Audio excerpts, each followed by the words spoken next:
এক ফকির এক কুকুরকে বলল, তোর 3টা খারাপ অভ্যাস রয়েছে। কুকুর জিজ্ঞাসা করলো, কি সেগুলা? তখন ফকিরটি বলল, 1 নাম্বার, তুই সব সময় দেওয়ালে প্রস্রাব করিস।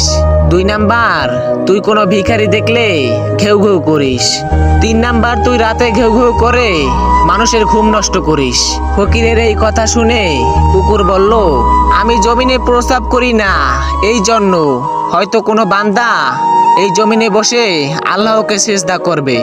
আর আমি ভিখারি দেখলে এই জন্য ঘেউ ঘেউ করি। ভিখারি কেন আল্লাহর কাছে নাচে, মানুষের কাছে চায়। আর আমি রাতে মানুষের ঘুম নষ্ট করি এই জন্য। মানুষ গুনাহ করে আরামে ঘুমালে আল্লাহর কাছে মাপ চাইবে কখন? একটাবার চিন্তা করে দেখেন, যেই কুকুরকে আমরা দূর দূর করে তাড়িয়ে দেই, সেই কুকুরও আমাদের নিয়ে ভাবে, আল্লাহকে ভয় পায়, কিন্তু আমরা মানুষরা সেটা পাই না।